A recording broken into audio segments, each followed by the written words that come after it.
It's Friday, November 1st, AD 2024. This is the Worldview in 5 minutes, written by yours truly and heard on 125 radio stations and at theworldview.com. I'm Adam McManus. Open Doors reports that Muslim jihadists are resorting to displacement, violence, kidnapping, and murder against our Christian brothers and sisters in sub-Saharan Africa. Right now, there are more than 16 million displaced Christians in the region, many of them forced to flee because of their faith in Christ. Nigerian pastor Barnabas, who was forced to leave his home, is blunt about the reality. He said, quote, "It is not easy to live in an internally displaced person's camp.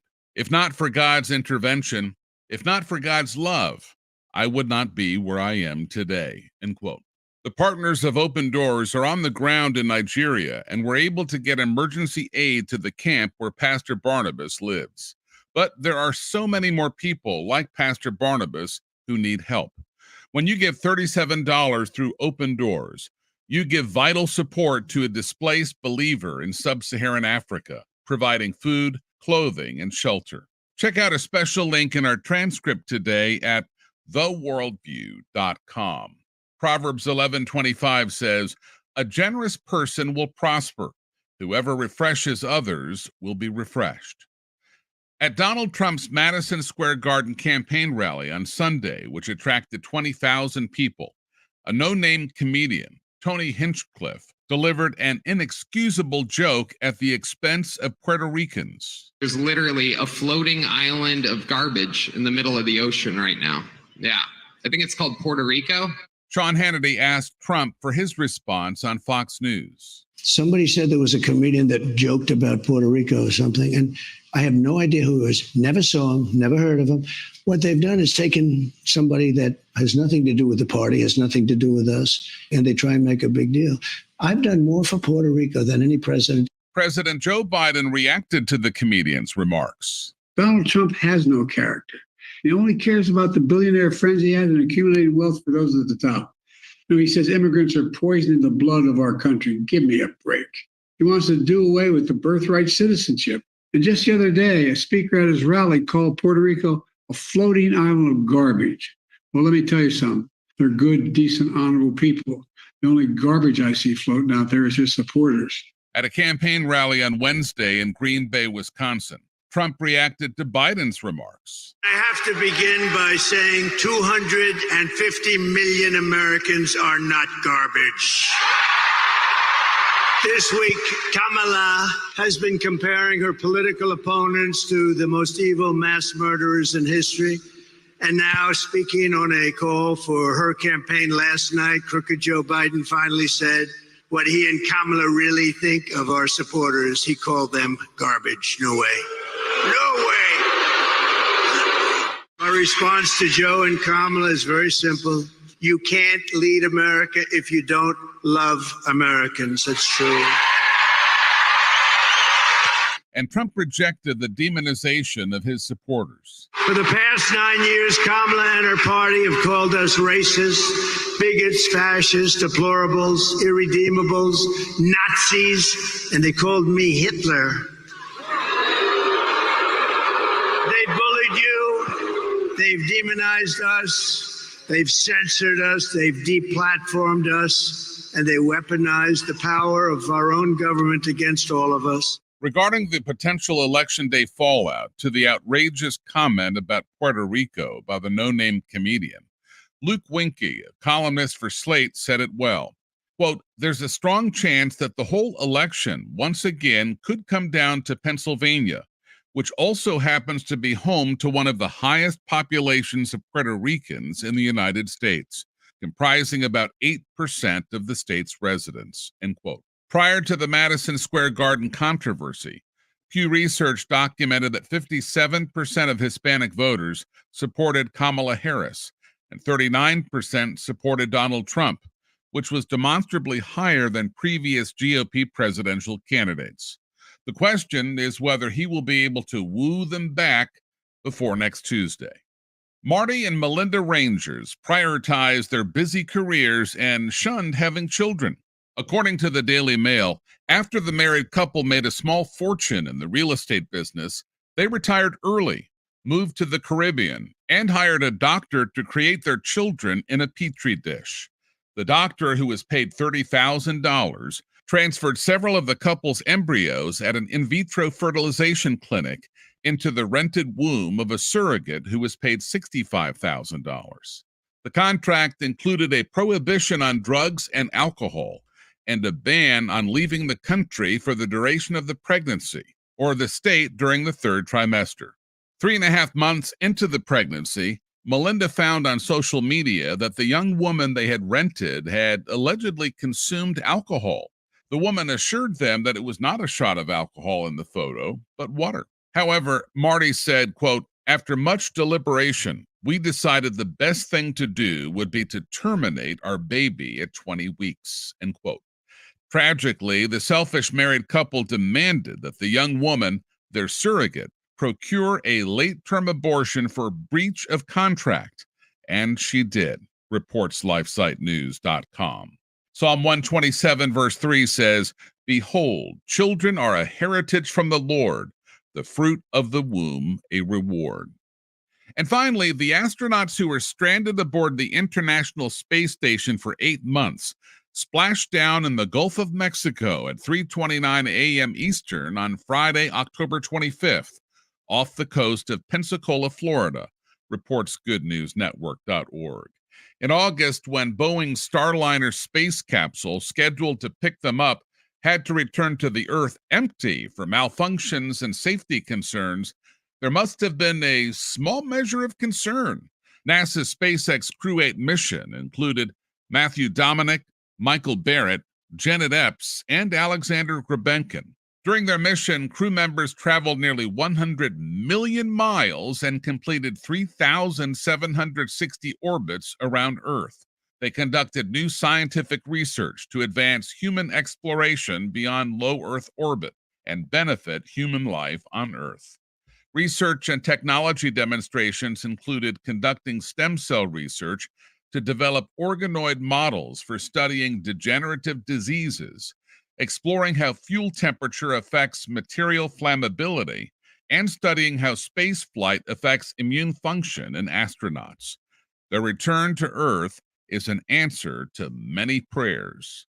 And that's the Worldview on this Friday, November 1st, in the year of our Lord 2024.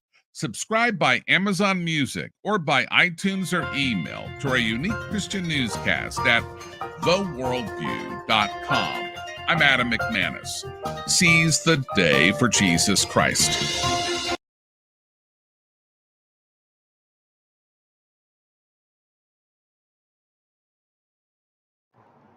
Wow.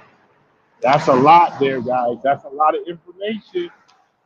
But that's how you get news from a different worldview, where it's not censored, it's just raw. What's happening in Africa, 16 million displaced believers, Christians. What happened when people get on a microphone and say stuff they shouldn't be saying. And then the fact that parents who want to do late-term abortions, which is very, very sad, but reality. So these are the kind of things that we deal with on a regular basis. So, Mark, you want to put up the word of the day today? So we can just go over the word of the day. And then after that, we're going to get right into our lesson for the day. So we got this. It says, this is hatching. Refers to the drawing or engraving of lines close together as a method of shading or to pattern so created. When you're hatching, that's if you look at borders on a piece of art, it looks like it's shaded in. That's what they're doing. They're showing you that kind of thing. Those are the kind of things that we look at. Okay. All right, Mark, let's go to the lesson of the day. We'll play 5 minutes of it and then we'll discuss it. And as people come in, we'll continue to grow our conversation. But this right here is the excellence of God in government and what most people don't know about the U.S. And I'm doing this because in about 4 days, right now people are voting. They said over 50 something million people has already cast their vote for president. I think we tend to make it bigger than what it is because as a country, we forget it's we the people, not we the government. But we'll go through and we'll see a lot of the exceptional list. What's exceptional about America in this clip as we talk about it. All right, Mark, you are on.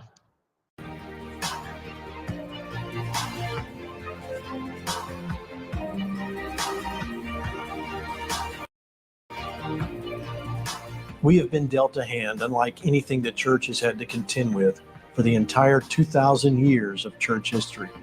It has fallen to us now to step up and be the one in your generation.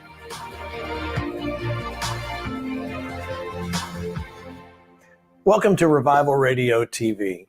Jesus commanded the church to occupy until he comes. On Revival Radio TV, we've talked about George Whitefield and the sweep of revival that changed the hearts of the colonists. This was the first Great Awakening, and it birthed our nation. So I asked myself, what did the other pastors do during the awakening? You hear us talk about American exceptionalism, but what does that mean? And what does the early history of America have to do with revival? It turns out everything. Watch this. Now, I learned from a founding father named Benjamin Rush that some of the greatest blessings that we enjoy in our life are things we really don't notice most of the time. Benjamin Rush was a signer of the Declaration of Independence. John Adams said he's one of our three most significant American founding fathers. He started the first Abolition Society. He started the Sunday School movement. He started the first Bible Society. He served in 3 presidential administrations. He was the father of public schools under the Constitution, started 5 universities, 3 still go today. I'll keep going. The guy is amazing. And we own a lot of his original writings. We own about 120,000 writings from before 1812. So I've got a lot of his original stuff, including his prayer journals. And he would write down what the Holy Spirit was showing him as he was going through things. It's really cool. And in his memoirs, he talks about how that as a good Christian, he's trying to thank God for all the blessings he's enjoyed in life. And as he goes through and lists those blessings, it's interesting. One of the blessings he lists, he says, I thank God for all the times I have not fallen downstairs. That's a little strange. Now, I will point out, I just came upstairs over there and I didn't fall and nobody noticed it. If I had fallen, everybody would have noticed it. It would not have been fun. See, it's like when you go out driving, go to the grocery store. If you don't have a wreck and get back home, nobody thinks about it. If you have a wreck and don't get back home, that's when you notice it. So it turns out a lot of the things that we don't notice are some of the biggest blessings we have, like our health until something happens, a job until something happens, a family until something happens. And so in that sense, what we have with America, I think, is one of the greatest blessings that we underappreciate. If you look at where we are with America, and I'm going to show you a bunch of slides here, but looking at America right now with the United Nations, we have 193 nations at the world, at the UN right now. Out of the 193 nations, if you go and look at today and back up for the past 5,800 years of recorded history, and you look at where the nations are, the average length of a nation, the Constitution of the world, is nowhere where we are. Look at how many other nations, and look how often they have constitutions. In the same period of time, we've had one. Look what it would be like to live in different nations and experience the kind of turmoil and instability that is common with other nations. As it turns out, most nations, not only do they have a lot of change and go through a lot of things, but the average length of the Constitution in the history of the world is 17 years. This year, we go 234 years that we experienced this year. Now, we are the longest ongoing constitutional republic in the history of the world. Most nations not only average a new constitution every 17 years, they average a violent revolution every generation. We've had one revolution. We've had one constitution. Nobody in the world is close to where we are. In the same way, if you look at what we have in the way of creativity, we are 4% of the world's population, which means we should produce 4% of the world's whatever. That's not the case. The 4% that lives in America has produced more technology, more cures, more scientific inventions, more discoveries, more medical, more everything than the other 96% of the world combined. Now, I speak a lot of places, including across the world, and I do a lot of military bases, and I was in Germany doing some military bases over in Germany, helping the military there. And I got to stay, look, cowboy from Texas, live out west of here, our ranch is out west of here. So I got to stay at a 5-star hotel in Germany. That's really elegant. You know, it's like castle kind of stuff, and it's just the old world elegance. And it would have been a whole lot more elegant if they would have had internet at that 5-star hotel. Now, Motel 6 has internet here in the United States. But we live at a level that we take for granted, and we just assume the rest of the world enjoys what we do. That's just not the case. And it's the same not only with what we see in the way of creativity, but what we see with prosperity. You see, America is 4% of the world's population. It produces 25% of the world's gross domestic product, and it's not because we have greater natural resources. Being from the country, agriculture is a big deal. But America is only number 66 in the world in percentage of farmable land. There are 65 nations with a greater percentage of farmable land than we have, and yet America is number 2 in the world in agricultural production. So we're way down here with natural resources, way up here with production. We take what we have and make it go further than any other nation. That's why this is a phrase known as American exceptionalism. This is a term that was given to us back in 1831 by Alexis de Tocqueville, and it's not a matter of arrogance and pride and, oh, look at us, we're America, we're better than everybody else. No, this is a matter of saying America is the exception. It's not the rule. This is not the way most of the world goes. What we do in America is different for some reason, and it's not just happy accident. If you look and say, Art, who are the leaders responsible for what we have in America? Invariably, we generally go to our political leaders. For example, we look back historically and say, oh, well, you've got George Washington. He's got a whole lot to do with the Constitution in America, et cetera. And you would say John Hancock, the president of the Continental Congress. You could say John Adams, who had so much impact as a founding father and as a president, policymaker. And it's interesting that in 1816, a young man named Hezekiah Niles went to John Adams. Hezekiah Niles, young guy, he's kind of like the millennials of that time period. And he told Adams, he said, I'm writing a history book. And we have this history book, came out in 1822. He said, I'm writing this history book, and I was not there when so much of this happened, but you were. This was 40 years ago for you. And if you can remember back 40 years ago, tell me who you think was most important in helping America become an independent nation. Who was most important in helping America take the direction that she took? And it's interesting, right off the bat, John Adams says, well, if you want to know who's most responsible in America being an independent nation, he said, right off the top, you got to save the Jonathan Mayhew, the Reverend Dr. Samuel Cooper. So he starts listing preachers. And of course, you can't forget the Reverend George Whitefield, and you've got the Reverend Charles Chauncey. He goes through and lists preachers. Now, we might know who Whitefield is today, but the chances that we know Chauncey, Cooper, or Mayhew, slim to none. And yet these are the guys that Adams starts saying, see, we don't study these guys today, even though the founding fathers point to them. We don't study guys whether they're white or black. I mean, who in the world is Richard Allen or Absalom Jones or John Morant or Lemuel Haynes or Harry Hoosier or anybody else? Names we don't know. Let me just give you an example of why we should know these names and how influential they are. If you take Harry Hoosier was a preacher during the Great Awakening. And at the time he was preaching, he was a partner with Francis Asbury. Now, Francis Asbury, if you know him, that's a huge name for American history, for American spiritual history. Massive revivals all over the United States.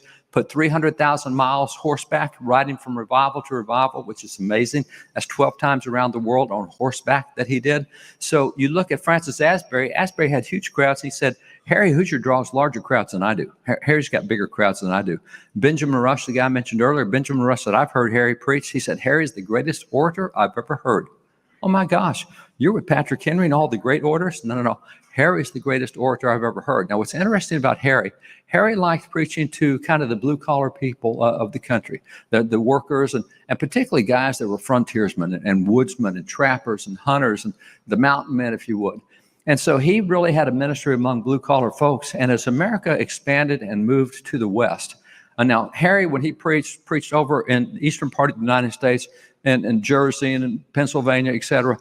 But as America started growing west, by the early 1800s, these blue-collar guys were going west with America. They were, especially the mountain guys and frontier guys, trappers, et cetera. And so a lot of these guys ended up out in what was then called the Indiana Territory. That was about as far west as you could go back then. And interestingly enough, they were known as Hoosiers because people would look at them and say, you're so different from all the other mountain men. What's up with you? And they would say, oh, he's one of those Hoosiers. It was meant to be dismissive because he's one of the crazy guys. He's a religious guy who fought. But how many people live in Indiana know that they were named after black evangelists? Probably very few know that the Hoosier State was named after a black evangelist. So here's a preacher who's had huge impact, and most folks today have no clue. They've heard the name Hoosier, but they would never associate Indiana, the Hoosier State, with a black evangelist. And yet that's what history shows us. So there's a lot of influence that we live with today and didn't recognize where it came from. So when you look at Harry Hoosier, let me take you into John Adams. Why would he point to preachers and say, these are the guys responsible for what we have in America today? Well, if I take you to the Declaration of Independence and just point to that, historians tell us that every single right set forth in the Declaration of Independence had been preached from the American pulpit prior to 1763. So if you want a fun homework assignment, try reading the Declaration of Independence as a list of sermon topics and see how many sermons you've heard on the things that are in the Declaration of Independence, because back in the founding era, that was the kind of stuff we preached from the pulpit.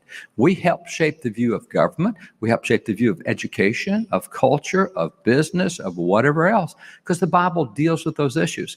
So once you look at the American founding and you look at how even the Declaration was shaped, let me take you to more documents as well. If you get to the founding fathers who did the Declaration of Independence, I speak at a lot of universities and colleges, and so I'll put this slide up and I'll say, all right, who do you guys recognize up there? And invariably, everybody can find Jefferson and everybody can find Franklin. And I've only had one college one time where a kid found a third founding father. And it's interesting to me that we can recognize Jefferson and Franklin. If I start over here on the left, the guy seated down, the guy with the brown jacket and the yellow vest, that's Benjamin Harrison. Going from there, you got Richard Henry Lee. Beside him is Sam Adams. Beside him is George Clinton. The guy looking backwards, the opposite direction on the front was Charles Carroll. The guy in the light brown jacket is Robert Morris. Beside him is Benjamin Rush. Above him with the hat is Stephen Hopkins. To the right of him is William Williams. I just keep going through the other 54. And I said, never heard those names before. It's interesting to me that we have been trained in America to recognize our two least religious founding fathers. We can find Franklin and Jefferson. We know nothing. Well, all the others were like Franklin and Jefferson. They're atheists, agnostics, deists, really. Out of the guys who signed the Declaration of Independence, not only were many of them involved in church ministry, but 29 of them graduated from what we call seminary and Bible schools. That's not a bunch of atheists that went to Bible school. I mean, that might happen today. It doesn't happen back then. And so you have a bunch of guys with ministry training and ministry involvement, and it's amazing to see what they did. And as you move from there and you look at what these guys did with our documents, because we get to the Constitutional Convention some 11 years later, and you look at the Declaration, you look at the Constitution, they produced a set of ideas that have caused us to be unlike any other nation in the world, hands down. We just look at the stats, for our creativity, our prosperity, our longevity, you name it, we're unlike any other nation. So where in the world did those ideas come from? Political science professors at the University of Houston said, well, we think that if we can go back and read the writings that was done back then, read the writings of the founding era, if we see who they quote, we'll know where they got their ideas, which is a brilliant thing.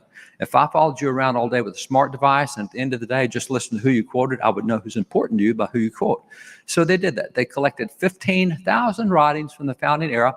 They went through all the writings, and in doing so, this is the report that they put out. But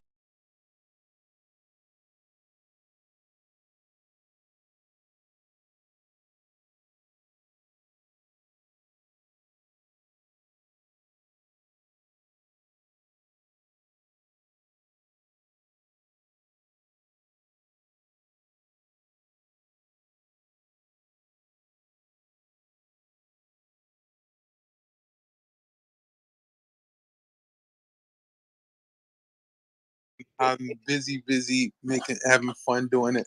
You know me, I always tap into the AI space, doing a lot of things, bro. A lot of new things.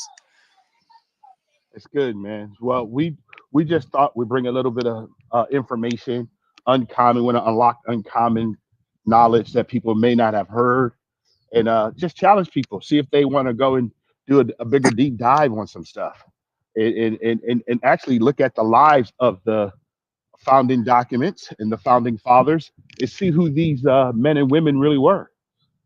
Most people don't know that there were over 240 founding fathers, men and women. We had different ones who signed the Declaration of Independence and people who signed the Constitution. So we have signers, we also have founders. So all the ones who signed it were also founders, but we also have people who were founders that never signed it. So people don't know that, but I have a list of all 200 plus founders and how they contributed to our great mosaic. So I thought I'd just do Facts Friday so people know that these things actually happened, which is documented history.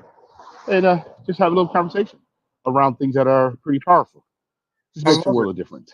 I love it. I think So, it's a great idea. As long as you call it Selective Facts Friday, we can get it popping. okay. Well, I can call it Selective Fact Friday, but you got selective too, right? Yes, sir. Remember that, because you Yes, want sir. to take your selective, and we both have the right to select what we want to present. So when you come on a Friday, I'll let you present on a Friday. Let's talk about it.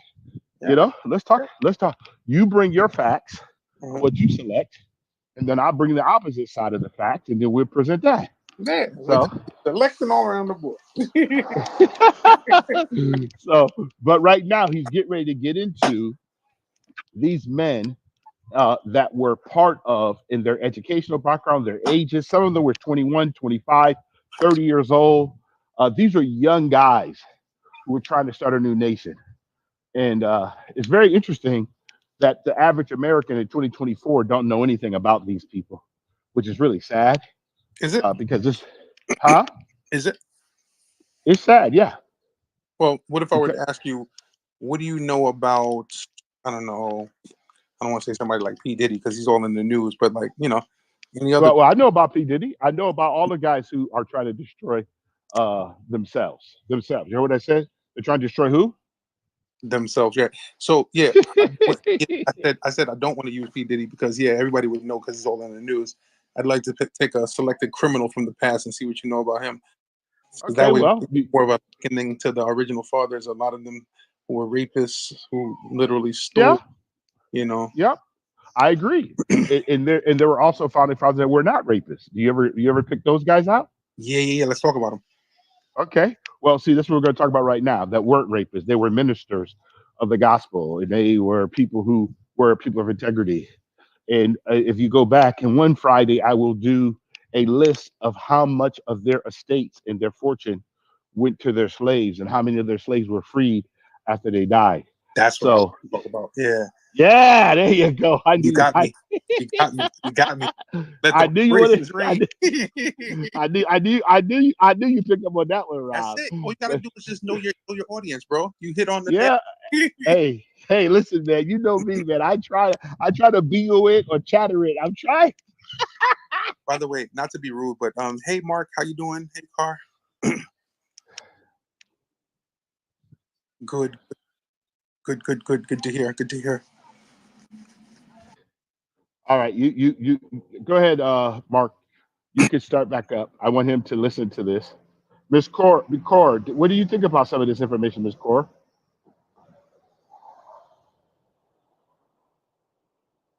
Core, can you hear me? Or are you on mute?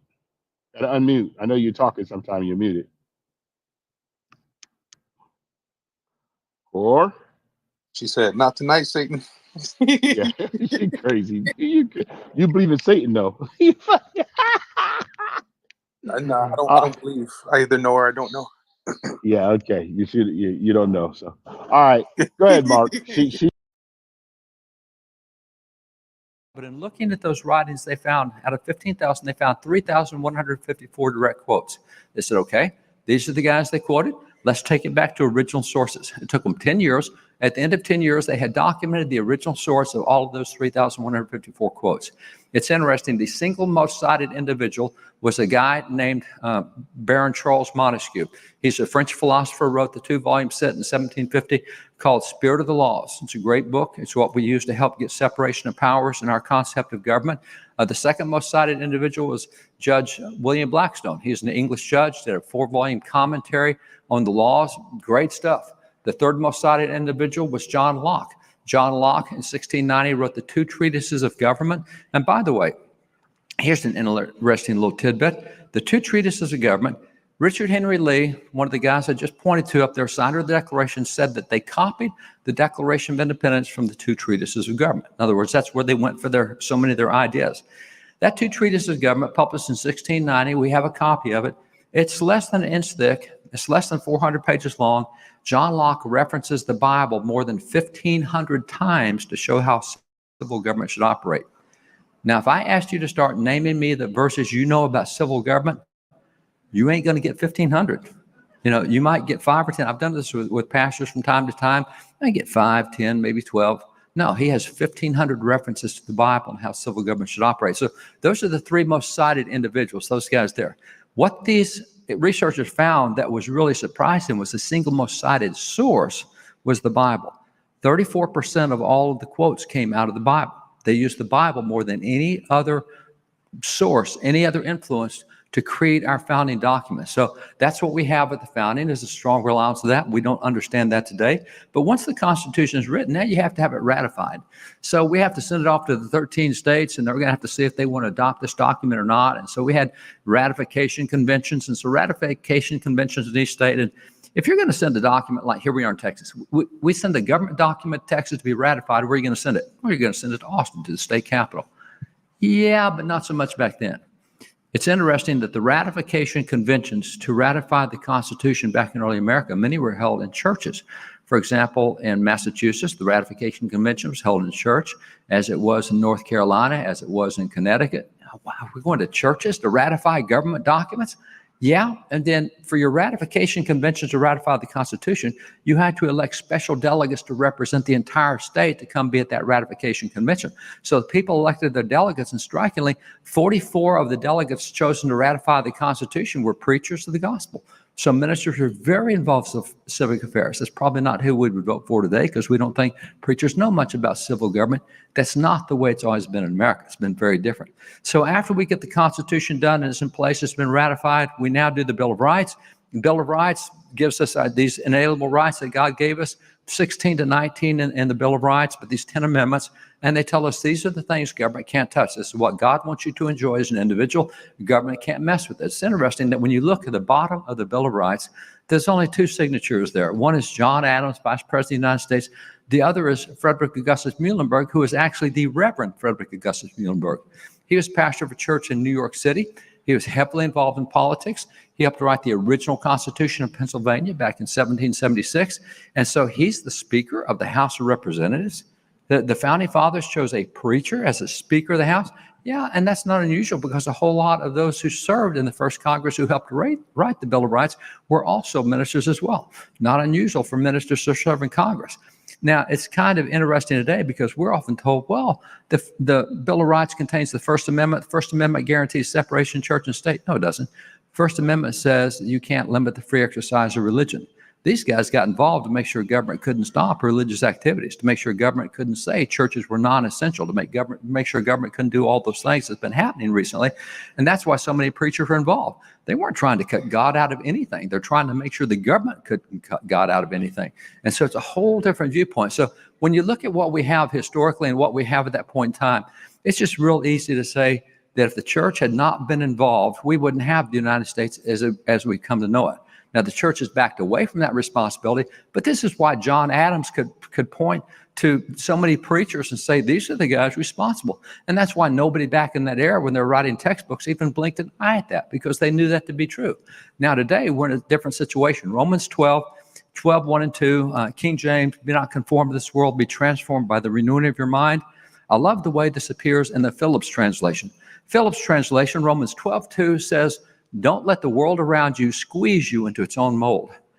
And what's happened over the last several generations is, Christians shouldn't be involved in that area of public affairs. Christians shouldn't get involved in politics. No, two things you never talk about.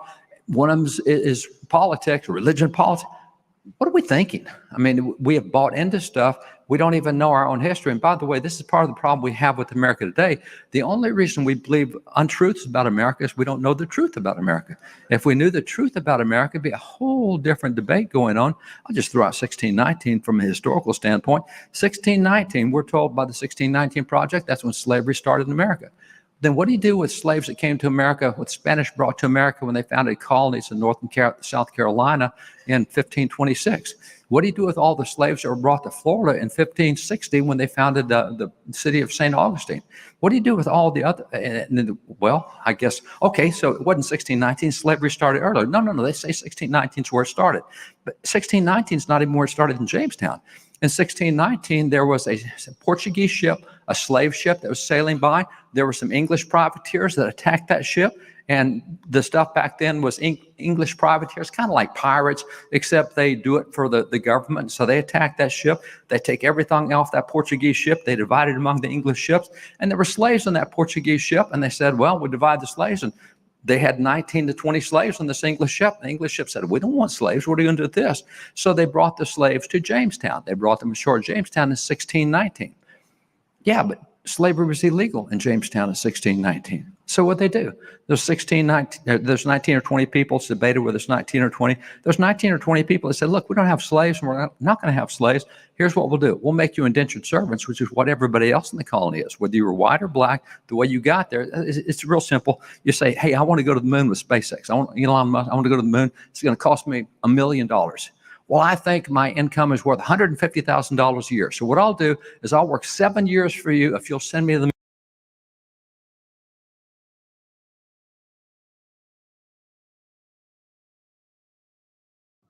is to make sure that if I'm saying something, right, I want you to say, hey, Edward, where's the documentation on that?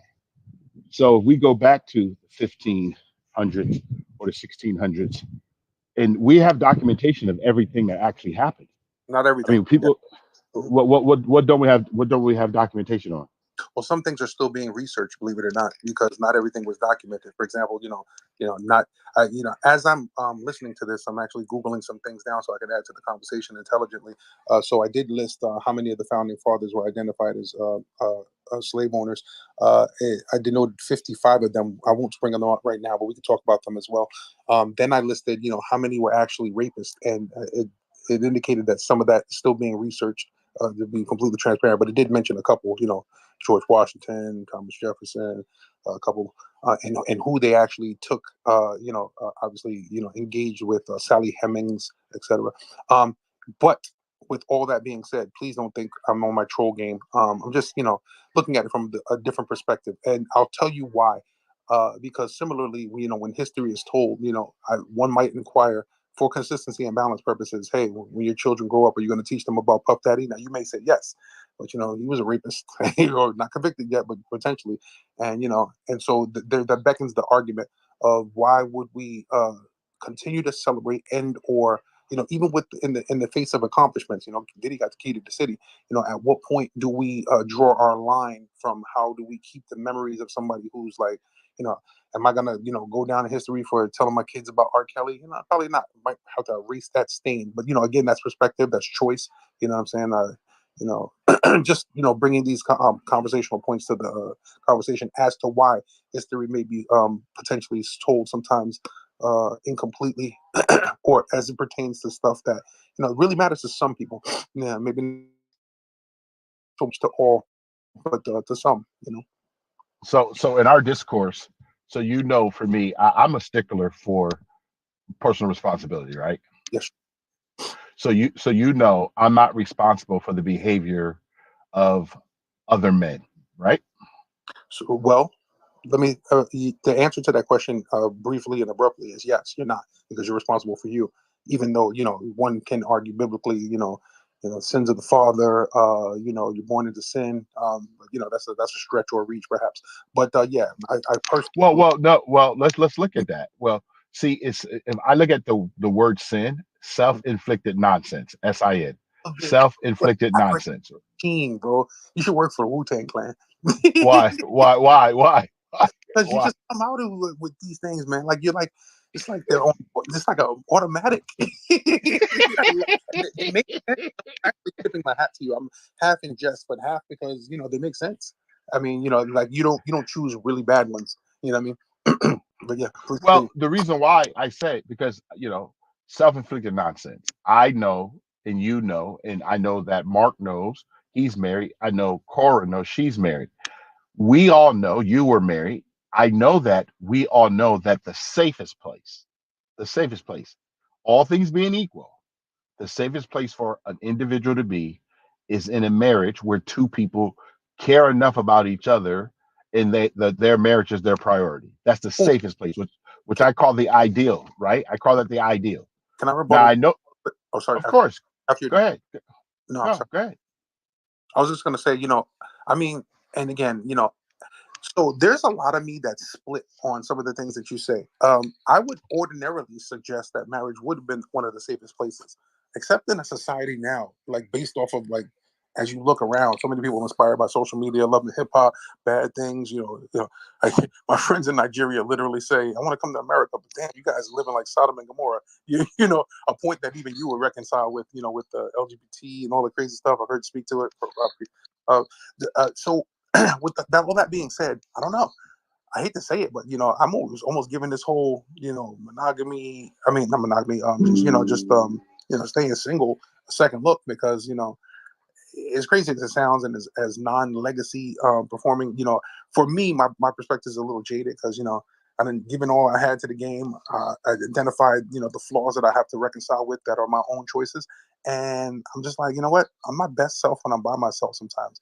And so to follow that up, when you look at the numbers of divorces and things like that, I don't know if marriage is the safest thing. Even we could walk down Hollywood, we could walk down politics, we could walk down just marriage in general. And now an argument can be made, and I'll wrap up quick, that a lot of these people aren't as pure as they like to be. Maybe they're identifying with their lower self, their sinful nature. They're putting up a front, some people.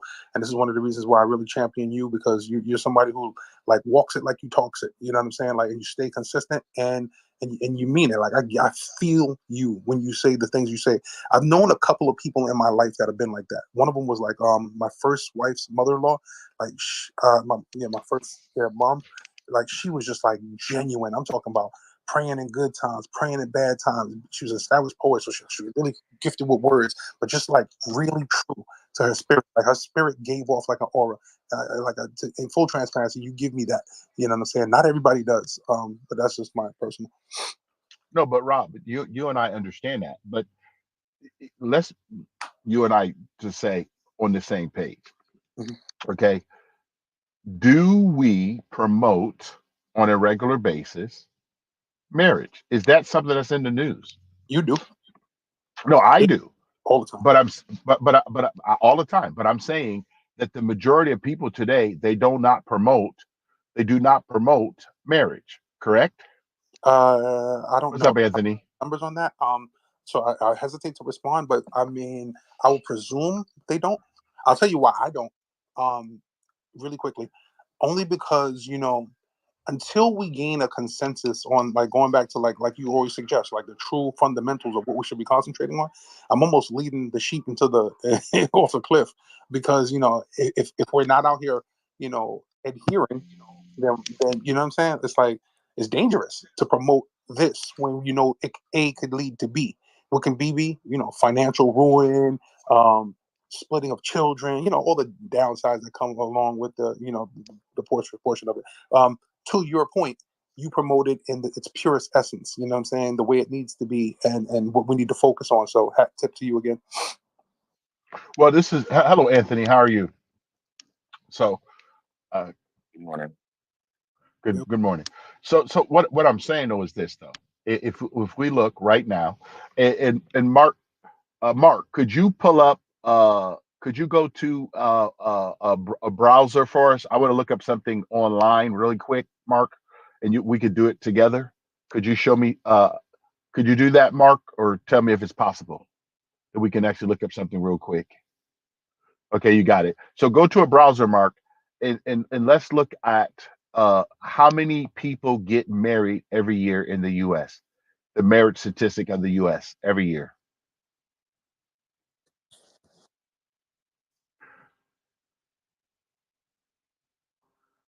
So I want to check this number out. See what it says there? Can you make that a little bigger, Mark? See what it says right there? Got to move it over. Blow it up. Yeah, blow it up a little bit more. There you go. There you go. See what it says? Mm-hmm. Is that 2 billion? No. 2 million. That's one. Yeah, that's 1,065,905. Am I reading wrong place? I'm reading in 2022. Yep, that was 22. So, but this is basically, so if you take a country where there's 347 million people, that's a lot of people getting married on a regular basis. Okay. Mm-hmm. So if I look at this, and now I look at another number, okay, because this number normally is first time marriages only. They Can I say, don't represent, huh? can I say something just real quick? Looking at it circumstantially, it looks like we promote marriage if damn near two quarters of the people that are here are getting married. Yeah. Now I don't want to. Yeah, so it looks like to answer your original question, I guess we must be promoting marriage. Yeah, we are, but you got to realize the part of the community that's promoting marriage are not mainstream. Like during the lockdown, Mhm. the community I'm part of, so 3 years of the lockdown, more evangelicals, more believers had more babies, got pregnant more people got married. You know how many COVID weddings? Do that for me, Mark. Pull up COVID weddings. How many people got married during COVID? Could you Oh, pull that hold on, up? guys, but that's when I got married. It's No, pull Edward, that up. Edward, Yeah, I think the accurate number is 3.2. We just ran a story on this probably like a month or two ago at my news station about the average wedding because Hawaii is a wedding spot. So I believe it's for 2023, 3.2 million people actually got Oh, married. okay. So that's even higher. 3.2. Yes. So that's even higher. So see, Rob. So what I'm saying, Rob, is because we push love and hip hop, we push living single. But if you notice that, and this is what I'm saying, if you notice that does not benefit us because, correct me if I'm wrong, a child born without a father in the home are 4 times more likely to go to prison, 4 times more likely not to finish high school. Why are these things real and they're realistic? See, Yeah, because it's tough, and I huh? don't want to personalize it about myself because it is not about me. It's about where the data leads us, right? And I get that, Yes, but correct. it's tough for me to resonate with that because I didn't have a father in my home, and I Yeah, excelled nonetheless. And maybe I'm you're the the exception. rule, the outlier, or what have you. Yeah, So but it kind of goes to, it's one of those tricky data points because men lie, women lie, numbers don't. Yes, they do.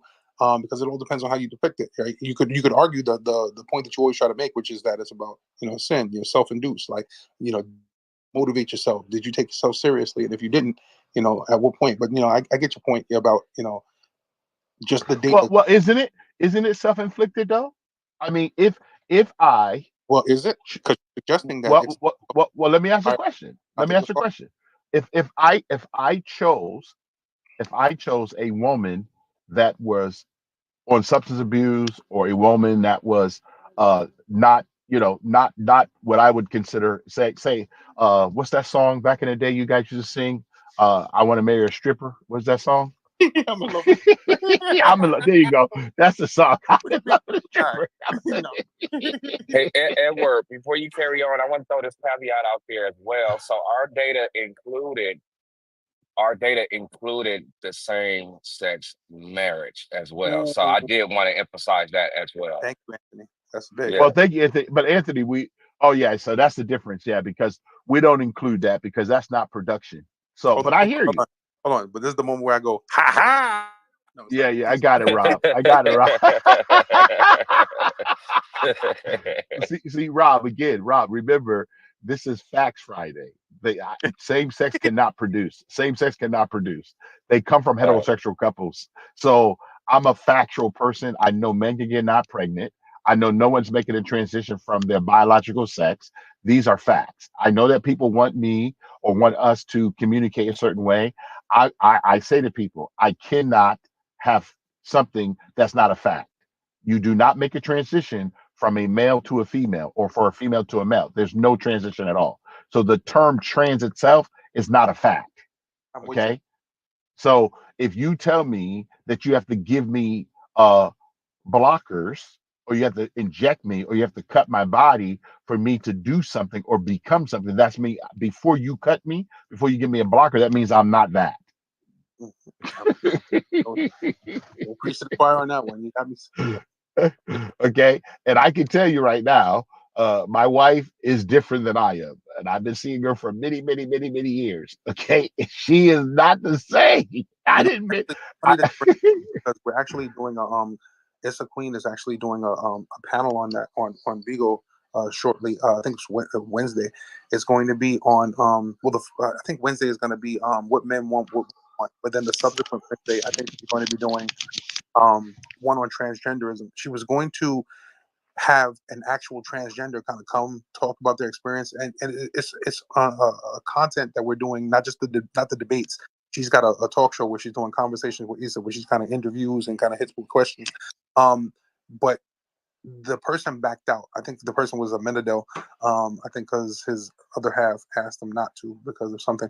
But then Fusion Design is going to be speaking to the other side of it, because he'd like to, kind of take the similar point that the stance that you and I share about the, the mentality of, and he makes a really logical, legitimate argument, not just for just sticking with truth or imagining what words are. He really goes into the psychology of it. He gave me half of his point. I won't spoil it for you, but look out for it. I'll be making a flyer. Well, it's pretty intense. Hey, Mark, do you like that flyer right there, Rob? Do you like that flyer? Let me see. At the top. Pack, fault, God, government. I like everything that you do, bro. I appreciate that, man. I'm not even joking. Like, because your imagination, your style, like the channel. When I came in here, I saw the picture. I went on one where it said Death Talks, and I was like, oh, yeah. Like a play on Dead Talks. You know what I'm saying? Like, get it, boy. You out here cooking. I'm cooking, man. I'm trying. Hey, Cor, can you hear us, Cor? Miss Phelps, can you hear us? It's Phelps, Cora. Can you hear me?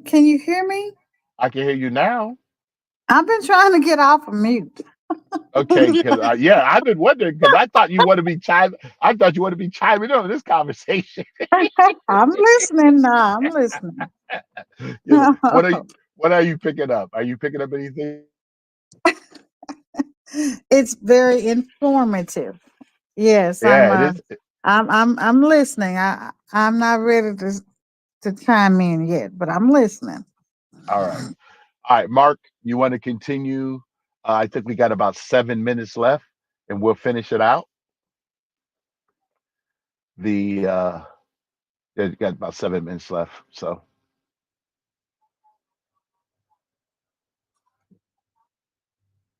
Whatever you want me to do, Elon, for 7 years, I work for you. And that's how I would pay off the loan. So they want to come to America. They say, well, you got the ship passage, and then you're going to have food and lodging and place to stay. We think we'll loan you the money to do that, but it's going to take you about 7 years to pay it back. So an indentured servant is paying off a loan within 7 years is what it amounts to. And what's interesting is in Virginia, once they put in those 7 years, they not only freed them, they all gave them land. They were all free landowners at the end of 7 years. Now, that doesn't sound like slavery. Well, they were slaves for 7 years. No, they weren't, but let's just say they were. Let's say they were slaves for 7 years. What if they had ended up going to where they were headed, which is to Cuba and to Brazil and that area? They'd probably be dead in 7 years because slavery was so brutal in those areas. They'd probably be dead. So, all right, so those guys didn't end up being slaves. Well, one of those 19 or 20 was a guy named Anthony Johnson. Anthony Johnson became very prosperous, became a very large landowner. And as he was growing and his estate was growing and his property was growing, he sponsored a lot of people to come to America as indentured servants. I will pay for your fare to come to America. You can be here. You can be a free landowner like I am. Work for me 7 years and you get it. And so that was going on. That's what he was doing. And one of the guys that he sponsored to come here was a guy named John Kaser. And John Kaser was another black man. Anthony was a black man. And John Kaser apparently wasn't a very good worker. Apparently had a big streak of laziness in him. And so what happened was Anthony Johnson went to the Virginia courts and said, hey, this guy is worthless. I'm going to lose all my investment because he's not working worth anything. Would you just let me own this guy for the rest of his life? If he works for the rest of his life, I think maybe he'll pay off what I loaned him. And they said, sure, you can own the guy for the rest of life. The first case of slavery, of chattel slavery in America was in 1653. It wasn't Jamestown, but it was when a black man sued to own another black man. And that's not part of the 1619 narrative. We may not like that, but that is the story. And I'm not saying that slavery was a black issue. I'm saying slavery is a human issue. It occurs with all people, everywhere, and only say that it's white versus black. What do you do with the fact that in the 16th century there were more white slaves in the world than there were black slaves? What do you do with the fact that in the 1830 census, as documented by the father of black history, Carter Woodson, who did Black History Month, he documented that in South Carolina in 1830, 43% of free black households owned black slaves, as did 40% in Louisiana and on through the others. That's a high percentage. Yeah, black on black was common, white on black was common, red on black. Actually, the largest percentage slave owner slaves in the United States by percentage was Native American tribes. The 5 largest tribes, 12% of the tribes were black slaves. So slavery is a human problem. So the 1619, if we actually knew American history, 1619, we would laugh at them and say, you got to be kidding. And by the way, where are all the American history heroes you forgot to talk about? Like in the American Revolution, you cannot find a battle in the Revolution where there was not a black genuine hero in there. And on average, in the American Revolution, let me back up. The American Revolution, every battle was an integrated battle, blacks and whites fighting side by side. And on average, it was an all-volunteer army. You enlisted for 6 months. On average, the average black American served 9 times longer than the average white American did. Wow, I never heard that before. And if I take you through the Battle of Bunker Hill and show you the black heroes there, if I go through all these other battles, the Battle of Newport and the Battle of Yorktown and the Battle of Great Bridge and all these other battles, we don't even know those guys anymore. We don't know that blacks were elected to office in America in 1641, as Matthias de Sousa was, or that in the founding era, you had Wentworth Cheswell, a black patriot elected in 1768, reelected for the next 49 years. We know nothing about that. And so we hear about how divided America is today. It's going to stay divided if we don't know what truth is, if we don't know something about who we are as a people. And see, that's what happens with this today. If we don't know something about our church history, our religious history, then we're going to stay non-involved in politics. So let me show you the kind of stuff that used to come out of the pulpit. The pulpit was very influential. Let me take you back to the day. We own thousands of sermons from that founding era. Here's one. This sermon is preached. This is by the Reverend Dr. Jonathan Mayhew, one of those guys that John Adams says is so significant. This is a sermon on earthquakes, because they don't have earthquakes in Massachusetts. They did in 1755. See, the belief was whatever is in the headline of the news, we need to cover from a biblical viewpoint. You need to understand how to interpret the news through a biblical filter. So if it's a disaster like an earthquake, or 5 years later, Reverend Dr. Samuel Cooper, the other guy that John Adams mentioned from Massachusetts, you have the Great Fire in Boston. Anything that's in the headline, we're going to show you the biblical application, how to apply biblical principles to that situation. So whether it was natural disasters, didn't matter. If it was something like this, the cry of Sodom entered into. This is a sermon about LGBTQ issues. In other words, this was a case of homosexuality, and it was in the papers, and so said, all right, let's just talk about that. So the pulpit certainly covered LGBTQ issues, which today, that's just nearly never covered. We do a lot of polling work, particularly with George Barna, and talking to pastors, 384,000 pastors in America, senior pastors in churches, and you start asking them what kind of topics are they willing to talk about? What will they talk about? Choose 14 specific topics that we gave them to see. Do you talk about things like immigration? Do you talk about things like education or sexuality or marriage or finances or economics? And go through there, and it turns out only 2.8% of America's pastors talk about those issues.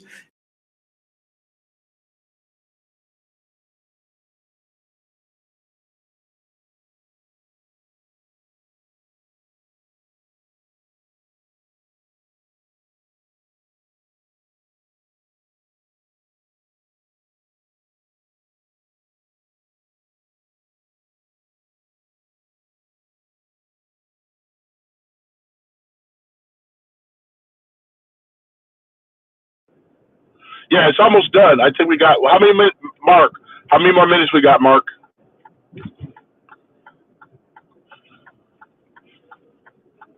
Mark, how many more minutes we got?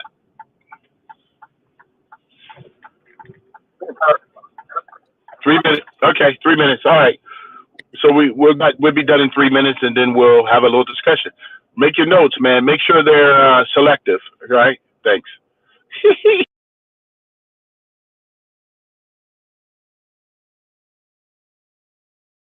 All issues addressed by the Bible. So that's not a good percentage for the church to be silent in helping shape the way people think about an issue. Another sermon here. This is a sermon on the discovery of a new planet. This is 1847 with Uranus. We have also this sermon. It's actually 2 sermons occasioned by the late blazing star. Sermons on comets. There's comets in the Bible. You have the solar eclipse of 1806. So we talked about solar eclipse. We also talked about a lot of other topics that related to astronomy, and God's into astronomy. As a matter of fact, you go to the Bible, even in Job, you see all these constellations called by name. You have Pleiades and you have Orion, you have other things called. So God is into astronomy because he's the one who created the heavens. So we believe we should be studying the heavens and see what God says about it, see what new discoveries we make in the heavens. So we were into science as well. This is a sermon on the infirmities and comforts of old age, probably not the most popular topic in the world today. This is how the early church occupied and was relevant to what was happening with the people. So what about today? So like the colonial church, how do we occupy until Jesus returns? Liberal theology tries to tell Christians how to stay in our box and what the role of the church is. But we're not supposed to listen to the world. So by looking at what actually happened in our nation's history, we can get ideas on what worked and what we need to do again. Faith is all about an action. Remember, the Apostle Paul said in 1 Timothy 2:1, "Therefore, I exhort you first of all that supplications, prayers, intercessions, and giving of thanks be made for all men, for kings and all who are in authority, that we may lead a quiet and peaceable life in all godliness and reverence." So the church needs a peaceful environment to operate at its best. Well, God created America as a place for the church to have the freedom to operate in peace and without hindrance from a state church or a king that would stop the spreading of the gospel. And this is exactly what the Reformation was all about. Once the church threw off the chains from an oppressive state church, it changed the government. And especially here in America, God created a place founded on biblical principles. Today, unfortunately, the church has forgotten the godly roots and purpose for America. As Jesus said in the Sermon on the Mount, and John Winthrop drew from that, America is the city shining on a hill. We'll see you next time, right here on Revival Radio TV. Thank you, Mark. You can put up the scripture of the day. This is good for Rob. I think Rob will like this scripture today. It's the scripture of the day, Rob. You see the scripture of the day, Rob? When you say something positive, you have to stop following it up with an evil, wicked laugh. You see, you got me there. Test all things. Test them all. I don't care what it is. Even the theory of God. Even the theory of God. Yes, sir. Even the theory of God. Test them. Test all things. Okay. Oh, you may have lost your audio. I'm not sure. Maybe it's on my side. Too many people today don't test stuff, and they think everything is easy. So go ahead. I know you probably have some questions, and I got about my wife and I'm gonna take my wife to lunch today, so I'm taking a break. Hey, can I ask you first? If you scripture where that's located, I feel like when I was on my path as a born again, I used to remember where the scripture was, where it said test all things. But I can't see. Yeah, that's Thessalonians. It's the book of Thessalonians. Thessalonians? Yeah, 1 Thessalonians 5:21. Thank you so much. You're welcome. I went looking for it for a conversation. Yeah. The orator made a bunch of claims. I'm getting a lot of feedback from your side, though. I'm sorry. Let me mute. Thank you. Yeah, so the orator made a lot of claims. He said something about one of the reasons that that there's like a divide amongst the people is because we don't understand the truth of history. In the same interest of testing all things, I wonder if we knew more of the actual history, if that would necessarily instantiate less of a divide. I don't know. I think presumptively, I think people might still be torn, especially if you were on one side or the other in terms of the afflicted or the afflictor, and in terms of perspective. I think that I'm all for the pursuit of information. I have to deal with both sides of that reckoning, such that I can't live in a glass house. I can't suggest that we need to include all these aspects of history and not consider. This is why I'm here. This is why I'm appreciative of the knowledge and information that you're sharing of these other facts. The whole story's got to be told, though. I would definitely suggest that.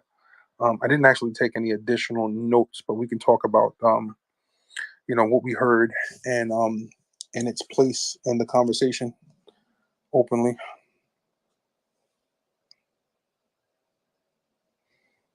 Mm.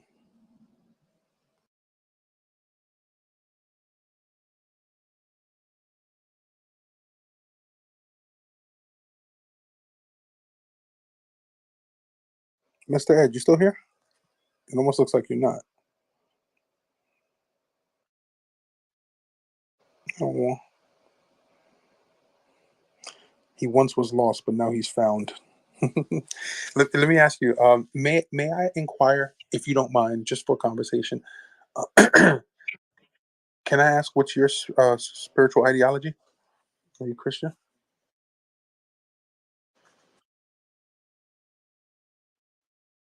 Hmm. Yay!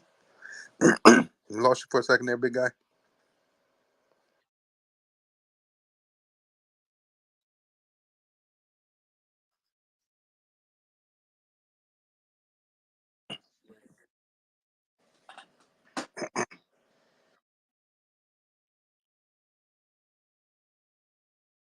So you're in it to you in it for the long haul.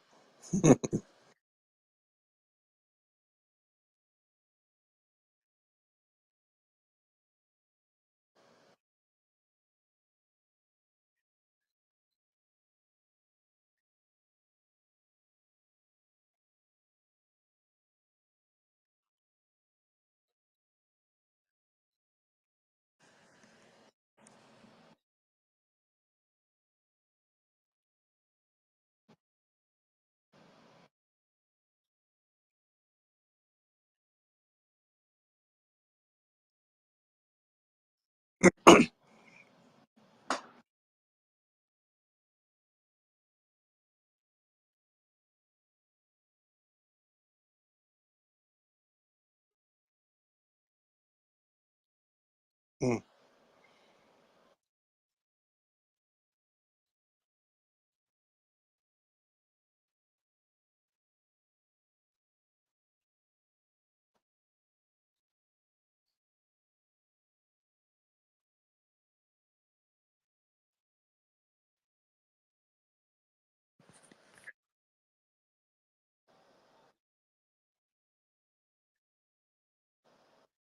mhm,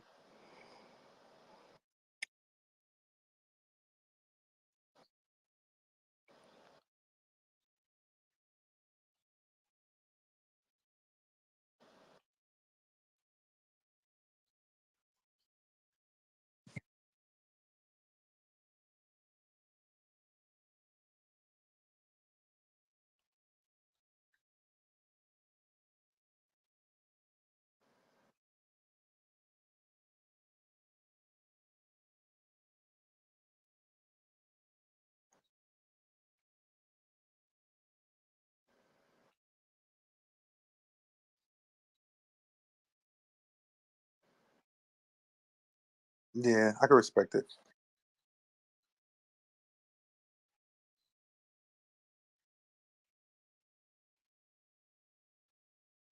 Nice.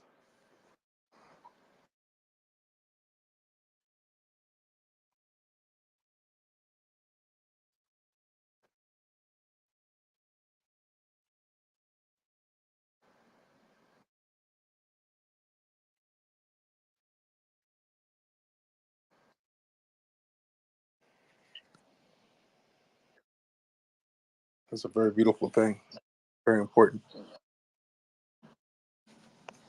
We lost.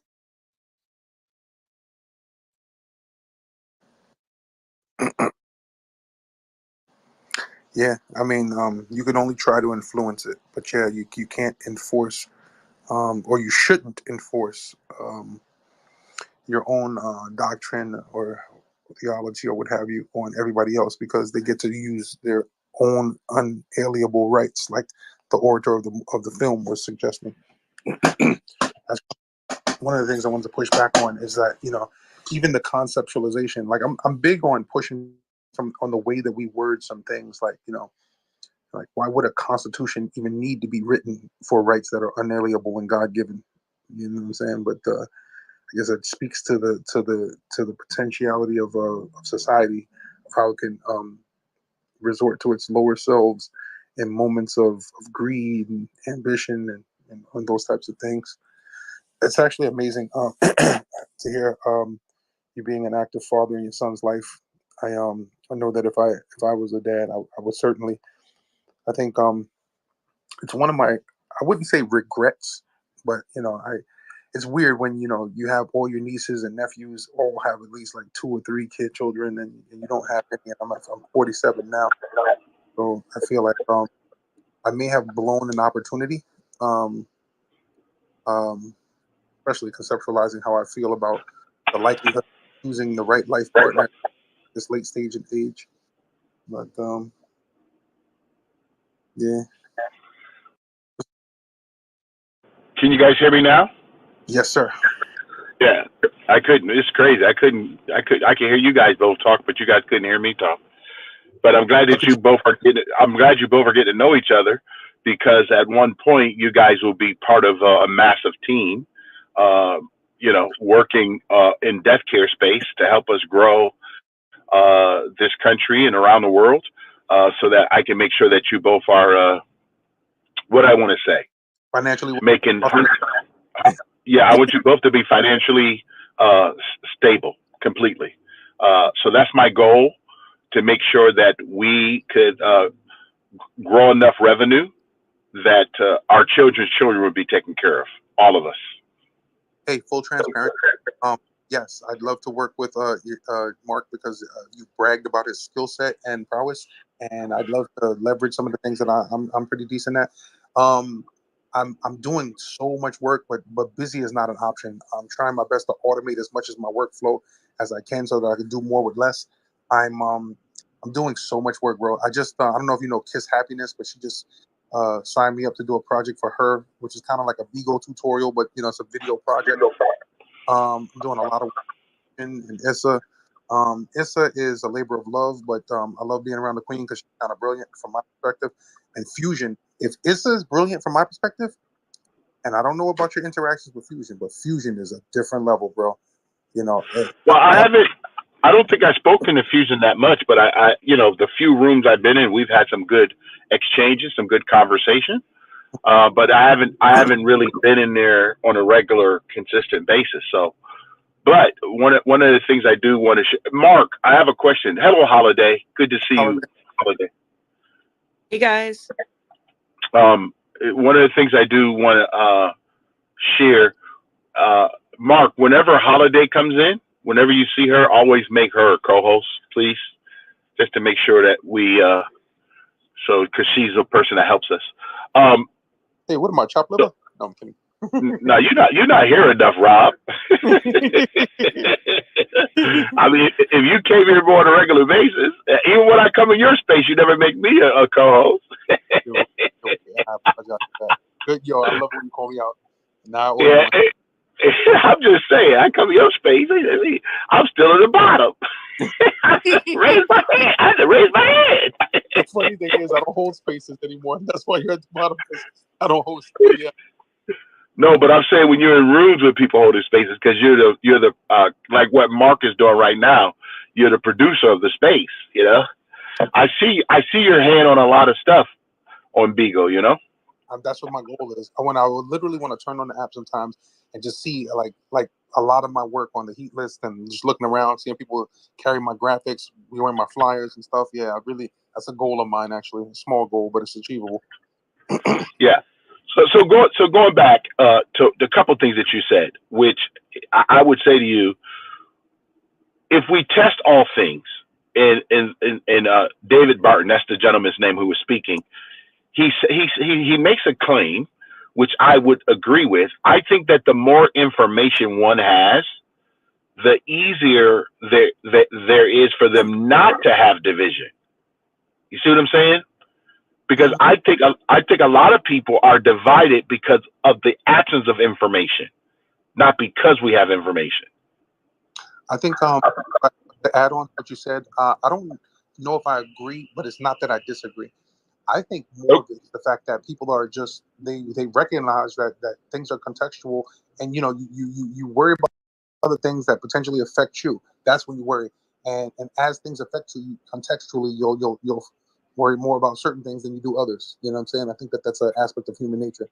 I don't know if that. I hope that adds on to what you said. No, it does. It does. But see, Rob. But look at our documents. Okay, whether I like the fact or don't like the fact that some of the men and women of our government and the foundation owned other people, but we only look at those who own other people. We never talk about those who never owned anyone. Yeah. Okay. So for me, and why am I only looking at that versus looking at what did this group of people do with these three documents? Okay. At the beginning of this presentation, right now we're 247, almost 248-year-old country. We're the oldest republic in the history of the world. Every 17 years, the 100 and other 94 countries, they have a revolution. They change their constitution every 17 years. So we have the longest lasting. Why? Because I do personally believe that our founders they had the providence of God in their life. That's what I try to bring out. And I tend to think that a lot of people in the United States, because they want America to be secular, they want us to be, don't tell us how to live. They want to say we should be able to choose, like when people say my truth, your truth. I don't have a truth. I tell people all the time, I have no truth. Like you ask me all the time, I don't believe. Okay, don't believe. It's okay. But I have to do something because I'm looking at, I have a life, right? I'm here on planet Earth. I have to live by a certain set of rules. I look around, I look at all the different types of quote unquote religions or the way of life or the astrology or the horoscope or tarot cards, all the different philosophies that people have, yoga, I mean, all the stuff that's going on. I have decided for my life that the principles of one guy who I personally believe walked the earth, because historically they say that the man walked the earth, and I've been to Israel 3 times and followed the footsteps of Jesus. I have to look at this and say, if I apply these principles to my life, which I have, and they have worked out according to my application of them, that's the biggest word, my application.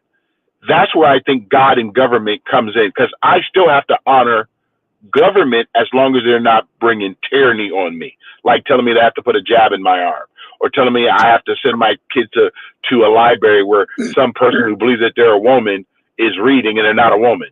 You know, these are the kind of things I have to stand for. I personally believe that Facts Friday is for me to stand up for things that I personally believe are against what I believe. I don't believe that a woman who tells me that she has a right to control her body. I said, you do. You have a right not to get in bed neither. Don't get into bed. So if I teach abstinence, Rob, then I'm the bad guy, because I'm the one saying abstinence. And I said, well, let's go back before there was birth control. Why did we not have the same problem that we have today? Because I personally believe that when we introduce birth control into the world, we also introduce relationship without responsibility. That's what I believe. So I just have a different philosophy. And now you don't believe it, but I'm looking at the results of it. In my results, I think I'd rather stay on my ledger. I'd rather be married to one woman, have my kids in wedlock, and live a good life. That's me. Now, people may say I'm being single and I'm living my best life. If you believe that, great. But I don't think that our children are benefiting from the fact that their parents don't live under the same roof. I hope that makes sense. Yeah, I can respect that, the tail end of that. I don't have children, so I don't have that experience. But I do. Why? I could call you daddy. You know what? This is my point where I make my exit. Bye, Roger. You see, Rob, I got you. You got me. No, but if I did though, I would definitely concur with the rationale that a two functional parent home is definitely the better circumstance, so that you can raise a child with both understandings as vivid as possible of what to expect out of life, and how to deal with things from different perspectives. Um, yeah. Okay, so I want to unravel some of that you said. So you suggested that people jump on you when you suggest that, um, we know what out of wedlock is all about, but I'm wondering, to embrace what you said about, damn it, I don't want to misquote you here. You said,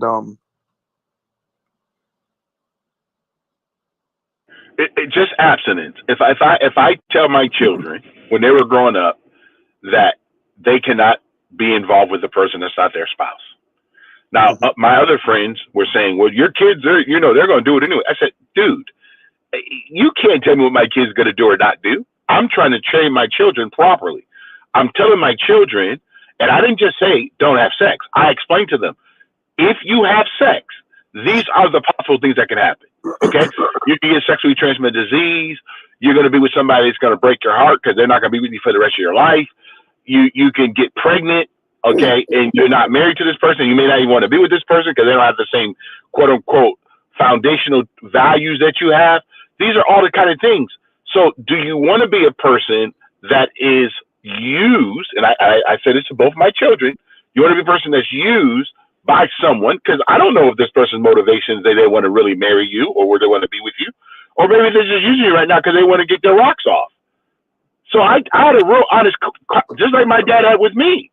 My dad said to me when I was a young 13, 14-year-old kid, he says, that's someone's daughter. Remember that. If you do that to your daughter, to someone's daughter, do you want them to do that to your daughter? My lesson was really simple, Rob. My dad says, would you want a woman to meet a man like you? Would you want your daughter to meet a man like you? So I had to really think about that every single day. And I said to myself, I would like my daughter or my son to, for whoever to meet them, that they meet a person who said, I only want to be with my wife. I don't want my wife to think that I'm going to be out here swinging my, I'm going to use that word. Big jump. I don't want that to be the case. So for me, I'm just a firm believer that, and I tell people, and you've heard people say, well, you always come on and talk about marriage. No, guys, I think people come on and talk about being single. People talk about how many women they have. So why do I get pushback? And people say, well, you had two parents and you had grandparents. I didn't choose that. Those people chose that. My parents chose to stay together. My grandparents chose together. I happen to be born in that situation. But I'm not taking anything away from someone whose parents did not get married, whose parents were not together, who didn't know I'm not taking anything away from anyone. This is what happened to Edward. I want everyone to know that I personally, at my young age, decided to serve God, not to serve my flesh. I wanted to ask you like a really left field what if scenario, just because it's one of those controversial topics. Knowing full well that human beings are supposed to have certain unalienable rights, such as the orator said at the presentation, what would you have done if you had a child that actually suggested that he identified with being same-sex oriented? I would still love my child, but I would explain to my child that their choice has consequences. Okay? To me, I would still love my children, but I have to explain to my child clearly. If I said to my child, my son or my daughter came to me and said, Dad, I believe I'm same sex. I said, well, let me ask you a question. I mean, because I'm just going to be logical. I got to be facts. How did you get here? Yeah. Your mom and I mean, you had a sperm and she had an egg and you come. I says, do you understand that's how you got here? And I said, if you believe this, and we had this conversation with my children, if you believe this, how do you produce? How do you produce if you're with the same sex? Okay? So I heard a pushback, and I don't necessarily agree with this, but I'm just going to speak on the behalf of a pushback that I got when I took the same stance.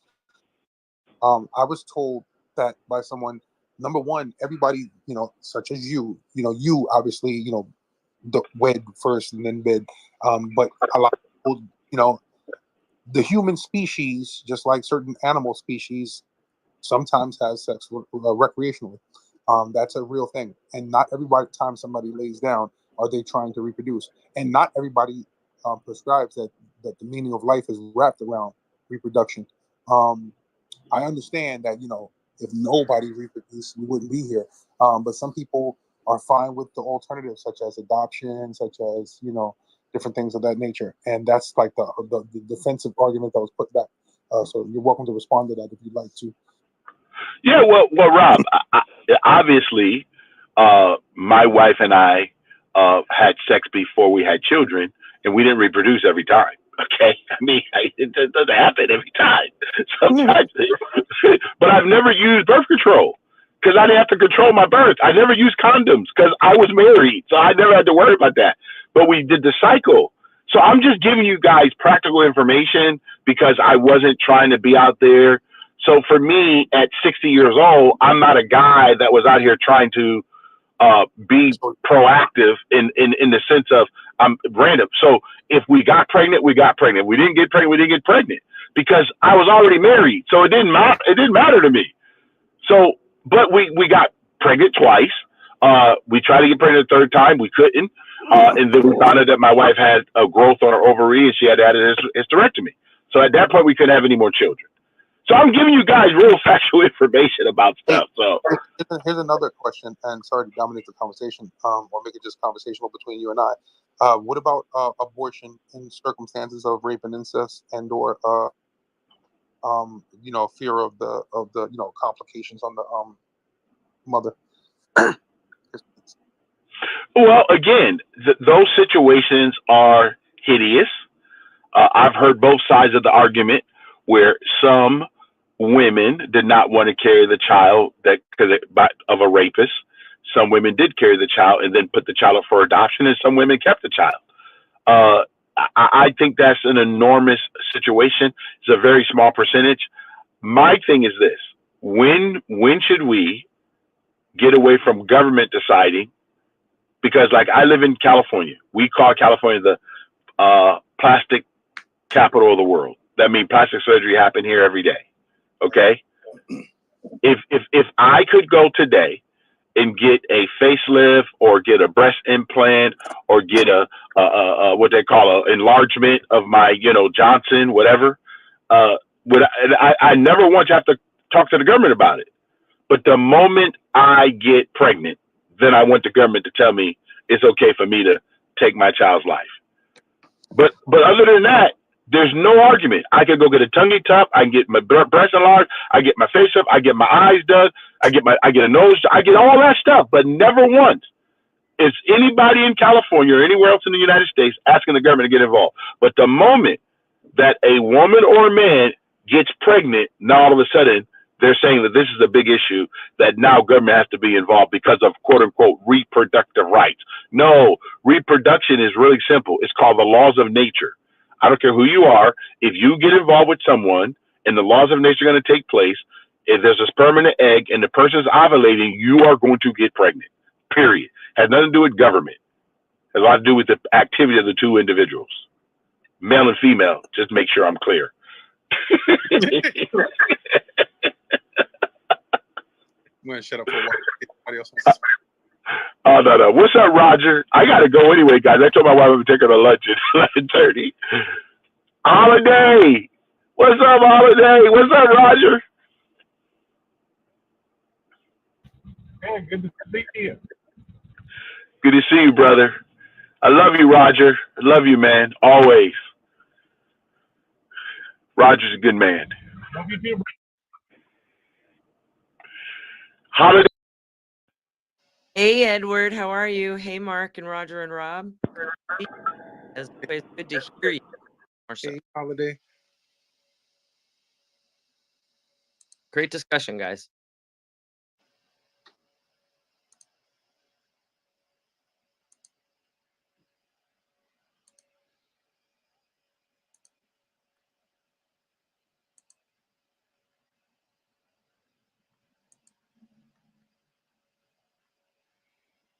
think they're trying to silence you, Ed. What was that? I'm sorry. I said, I think they're trying to silence you. You went dark for a sec. No, my wife called me because she said, "Where are you? Where are you?" I said, "I'm pulling up. Gotta go." So, but I will see you guys again. Mark, you can go ahead, Mark, and put up the encouragement of the day. You can put up the principle of the day, and you can put up the principle of the day, and then you can close the room. Any one of you guys can close the room, but I do have to go so I can stay happy with my wife. I see you guys. Thanks, Mark. I'll talk to you later. I got to get back to work. Thanks, guys. Talk to you guys soon.